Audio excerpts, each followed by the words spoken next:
देश भर में कोरोना के मामले थमने का नाम नहीं ले रहे।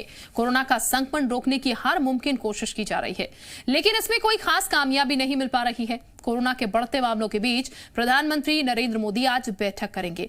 कोरोना के हालात पर महामंथन में पीएम सुबह 10:30 बजे कोरोना प्रभावित 8 राज्यों के मुख्यमंत्रियों से बात करेंगे। इसमें सीएम भूपेश बघेल भी शामिल होंगे। इसके बाद दोपहर 12 बजे बाकी राज्यों के मुख्यमंत्रियों से हालात पर चर्चा करेंगे। इस बैठक में सीएम शिवराज सिंह चौहान भी शामिल होंगे। मीटिंग में वैक्सीन के वितरण की रणनीति पर चर्चा हो सकती है। बैठक में महामारी से निपटने की रणनीति पर भी चर्चा की जाएगी। इसके अलावा बैठक में इस बात पर भी चर्चा होगी कि कैसे देश इस महामारी को हरा सकता है। तो फिलहाल ये बता दें आपको, कोरोना की महामारी को लेकर लगातार ये कोशिश की जा रही है कि जल्द से जल्द वैक्सीन जो है वो उपलब्ध करवाई जाए, और ये भी कहा जा रहा है कि जल्द ही वैक्सीन आ जाएगी। और इसीलिए कोशिशें जो है वो अभी से शुरू कर दी गई हैं यहाँ पर कि इस वैक्सीन को किस तरीके से बांटा जाएगा, इसमें कोई दिक्कत ना हो। और आप बता दें, महत्वपूर्ण ये बैठक होगी क्योंकि प्रधानमंत्री ये बैठक करेंगे राज्यों के साथ।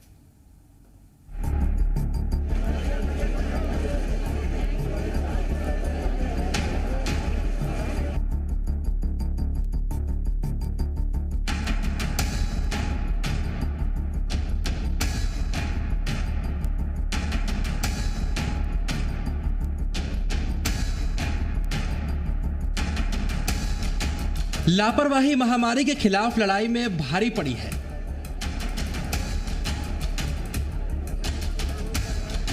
कोरोना कई राज्यों में और ताकतवर होकर लौटा है।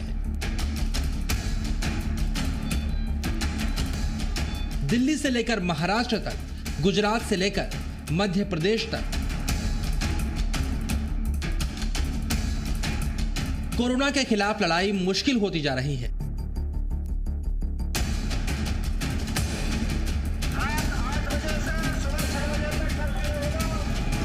सबसे बेहतर स्वास्थ्य सुविधाओं वाली देश की राजधानी दिल्ली में कोरोना से मरने वाले मरीजों की संख्या रिकॉर्ड तोड़ रही है। लेकिन अब हिंदुस्तान ने कोरोना के खिलाफ निर्णायक युद्ध की तैयारी कर ली है और इस युद्ध की कमान संभाली है प्रधानमंत्री नरेंद्र मोदी ने।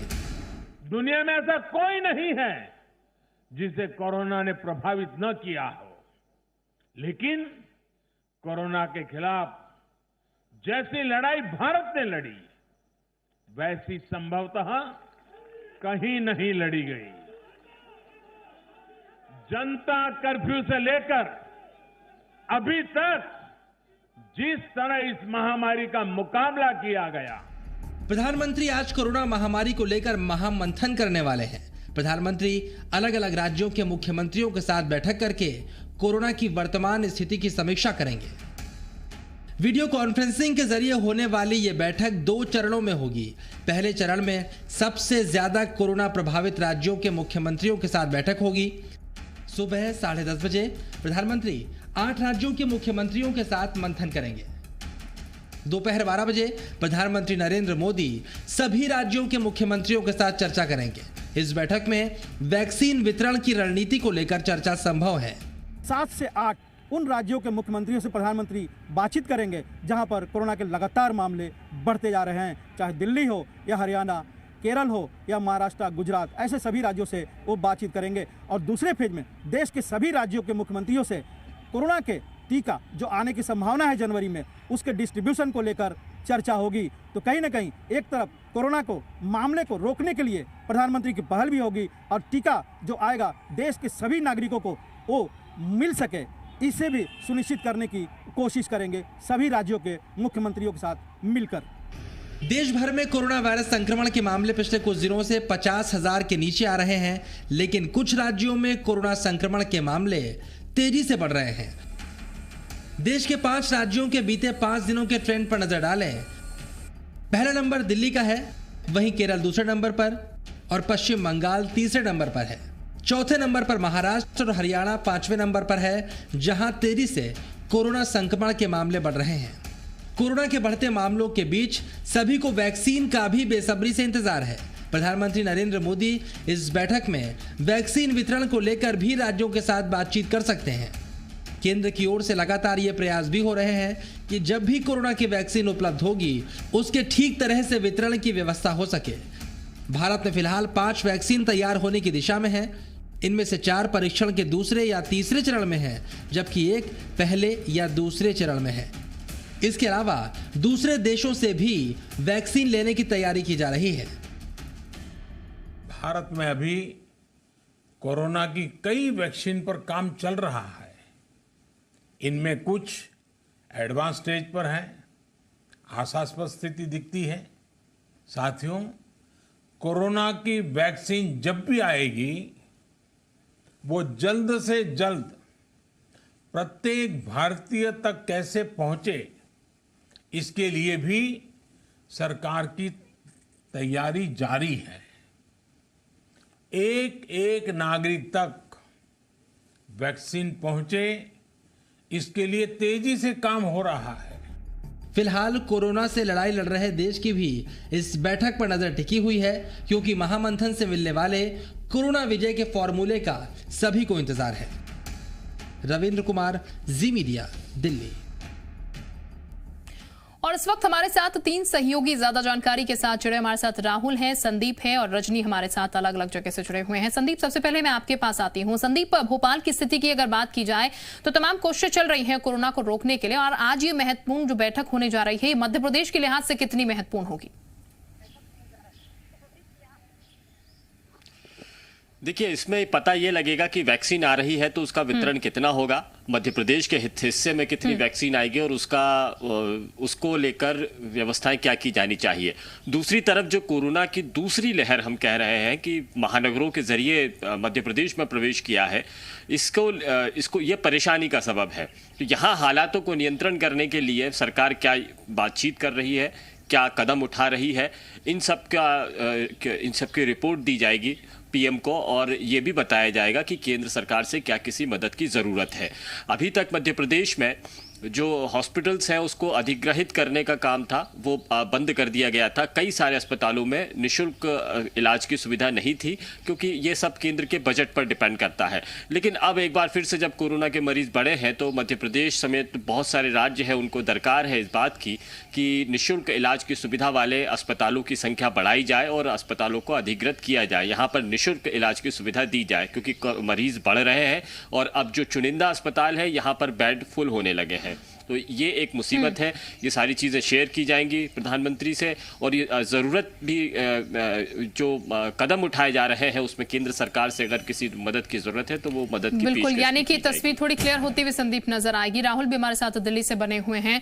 और राहुल, दिल्ली की अगर बात की जाए तो एक समय ऐसा आया जब ये लगा कि दिल्ली कोरोना से अब पूरी तरीके से मुक्त लगभग हो जाएगी, क्योंकि रिकवरी रेट जो है वो 92 तक पहुंच चुका था यहाँ पर। लेकिन एक बार फिर से अब ये समय आ गया है कि दिल्ली फिर वही मुसीबत झेल रही है और लगातार केसेस बढ़ते हुए नजर आ रहे हैं।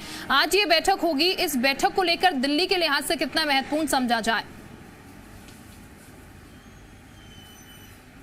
देखिए, दिल्ली के लिहाज से यदि कहा जाए, क्योंकि दिल्ली में जिस तरीके से संक्रमण बढ़ा है और संक्रमण के साथ साथ में जो कोरोना की सेकेंड वेव कहा जा रहा है कि सेकेंड वेव भी यहाँ पर दिल्ली में आ चुकी है, ये एक परेशानी का सबब दिल्ली और खास तौर पे एनसीआर जो इलाके हैं, एनसीआर इलाके में यदि हम लोग बात करें तो गाजियाबाद हो गया, नोएडा, बुलंदशहर, हापुड़, ये सभी जो या फरीदाबाद हो गया, ये सभी जो इलाके हैं जो सटे हुए यूपी के बॉर्डर हैं और हरियाणा के बॉर्डर हैं, उधर भी संक्रमण फैल रहा है, क्योंकि ज़्यादा आवाजाही जो है वहाँ से लोगों की रहती है दिल्ली की तरफ, या दिल्ली से लोग हरियाणा की तरफ जाते हैं या नोएडा और गाजियाबाद की तरफ जाते हैं काम करने के लिए। तो संक्रमण का रेट बढ़ा है और ये कारण है कि दिल्ली में जिस तरीके से सबसे बड़ी चीज़ प्रॉब्लम ये रही है कि जो एंटीजन टेस्ट कराने के बाद जो फास्ट टेस्ट होता है उसको कराने के बाद जरूरी होता है कि यदि 52% के करीब में निगेटिव रेट होता है तो उस पर आरटीपीसीआर कराना जरूरी होता है।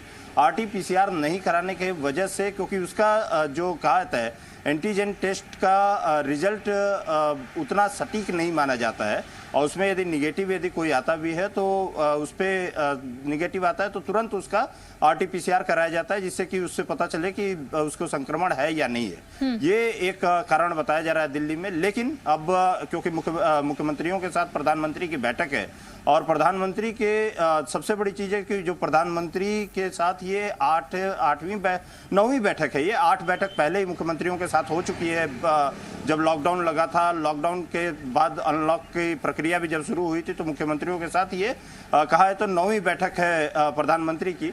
ये देखना होगा कि क्या मिनी लॉकडाउन या क्या जो बाजार बंद करने का, क्योंकि कई बाजार यहाँ पर उनमें सीधे तौर पे रिस्ट्रिक्शंस जरूर लगाया गया है। आप यदि देखें शादियों में जो लोगों के आवाजाही पे, शादियों में लोगों की कितने लोग जाएंगे, अनुमति दी जाएगी, इन सभी पे कहीं रिस्ट्रिक्शंस यहाँ पे लगाए गए हैं। तो ये जो मुख्यमंत्रियों के साथ जो बैठक होगी, इस बैठक में सबसे बड़ी चीज होगी कि लॉकडाउन, मिनी लॉकडाउन या जो बाजार खुले हुए हैं, जो अनलॉक की प्रक्रिया जब शुरू हुई थी और लोग बेपरवाह घूम रहे थे, तो क्या उन पे किस तरीके से लगाम लगाया जाए और केंद्र के साथ किस तरीके से समन्वय बन करके जो कोल्ड स्टोरेज चेन जो होता है वैक्सीन को रखने के लिए, क्योंकि वैक्सीन अब ये कहा जा रहा है कि जनवरी मतलब जल्द ही वैक्सीन आ जाएगी, तो इसके लिए कोल्ड चेन प्रक्रिया जो है यहाँ पे शुरू करनी होगी। कोल्ड चेन में ही कहीं सीधे तौर पे ये सारी वैक्सीन्स रहती है। तो मुख्यमंत्रियों के साथ जब मुलाकात होगी तो किस तरीके से वैक्सीन्स को रखना है, कितने राज्यों को कितनी वैक्सीन्स की जरूरत है,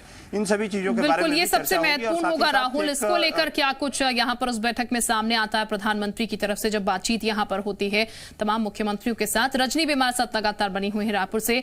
रजनी, रायपुर की स्थिति की अगर बात की जाए तो रायपुर की स्थिति भी काफी बेहतर नहीं है, लगातार केसेस बढ़ रहे हैं, कंट्रोल में केसेस नहीं आ रहे प्रशासन की तमाम कोशिशों के बावजूद। ये कहा जा रायपुर के लिए कुछ बेहतरी की उम्मीद जो है यहाँ पर से की जा सकती है इस बैठक में, जैसा कि दिल्ली में हमने देखा गृह मंत्री की तरफ से कुछ वैन्स का इंतजाम किया गया जो कि टेस्टिंग करेंगी यहाँ पर। बिल्कुल, आज होने वाली बैठक काफी अहम है क्योंकि कोरोना संकट के दौरान इसके पहले भी बैठकें हुई हैं, लेकिन ये बैठक ऐसे वक्त में होने जा रही है जब छत्तीसगढ़ में लगातार कोरोना के मामले बढ़ रहे हैं। अगस्त के बाद से हर दिन 1500 से 2000 की संख्या में केसेस सामने आ रहे हैं, रिकवरी रेट कम हो चुका है और ये भी कहा जा रहा है कि आने वाला समय जो है और ज्यादा खतरनाक साबित हो सकता है। कोरोना का पीक आवर जो है वो फिर से एक बार आ सकता है। इसके पहले कई बार मुख्यमंत्री भूपेश बघेल प्रधानमंत्री को पत्र लिख चुके हैं और कोरोना से निपटने के लिए जो सुविधाएं राज्य को चाहिए उसकी मांग कर चुके हैं। 30,000 करोड़ के आर्थिक पैकेज की मांग भी रही, लेकिन कहीं ना कहीं राज्य संतुष्ट नहीं है। जो मदद इस वक्त केंद्र से मिल रही है राज्य को, उसे लेकर आज वीडियो कॉन्फ्रेंसिंग के जरिए जो चर्चा होगी वो इस वजह से भी अहम है कि सीधे तौर पर मुख्यमंत्री अपनी मांग रख सकेंगे छत्तीसगढ़ को और जो सुविधाएं चाहिए उसे लेकर वो अपनी बात रख पाएंगे और उम्मीद भी लगाई जा सकती है कि केंद्र से कुछ बेहतर मदद छत्तीसगढ़ को मिल सकती है। वैक्सीन सबसे बड़ा विषय है इस वक्त सभी राज्यों के लिए, तो छत्तीसगढ़ में वैक्सीन कब तक आ जाएगा, यहाँ पे ट्रायल की क्या व्यवस्था होगी, इस पर चर्चा की जाएगी।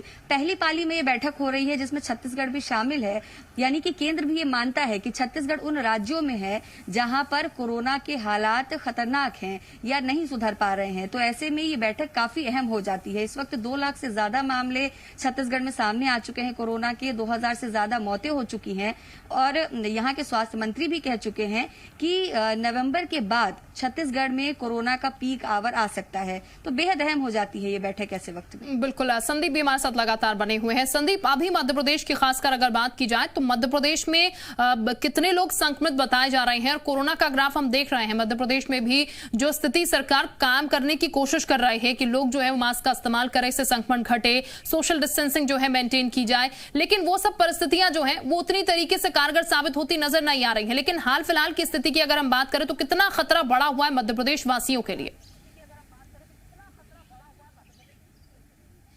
देखिए शिल्पा, मध्य प्रदेश में हालात भयावह हैं, खतरनाक हैं और ये इसलिए कह रहे हैं हम क्योंकि अगर अकेले इंदौर और भोपाल 4 महानगरों की बात करें, इंदौर में पहले जब कोरोना सबसे ज्यादा पीक पर था उस वक्त में 150 से 200 मरीज रोजाना सामने आते थे। अब 500 के मरीज 500 के आसपास मरीज सामने आ रहा है। भोपाल में मैक्सिमम मरीज जो निकला करते थे वो 100 से 150 के आसपास में निकला करते थे, लेकिन यहाँ पर अब 300 से ज़्यादा 400 का आंकड़ा छूने की जैसी स्थितियाँ मध्य प्रदेश में बन रही है।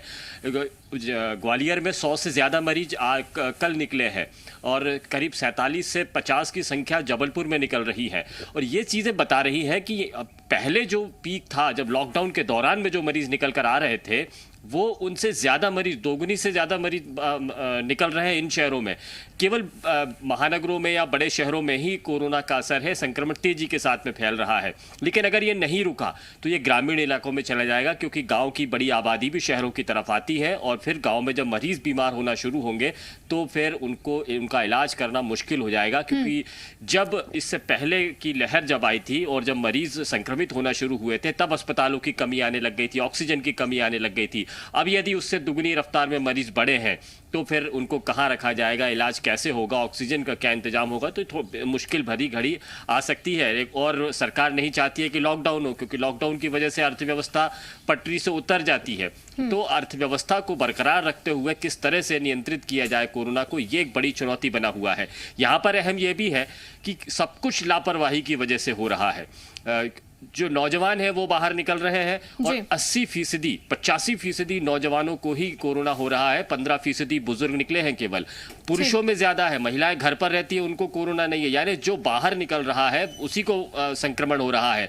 ये देखा जा रहा है जो कोरोना के मरीज हैं उनकी हिस्ट्री जब बिल्कुल संदीप, और इसीलिए लोगों से लगातार ये अपील भी की जा रही है कि बेवजह आप भीड़ में भी ना जाएं, बेवजह आप भीड़ लगाएं भी ना और भीड़ में खुद भीड़ बने भी ना। बहुत शुक्रिया संदीप आपका तमाम जानकारी देने के लिए। राहुल आपका भी बहुत शुक्रिया, रजनी आपका भी बहुत शुक्रिया तमाम जानकारी देने के लिए।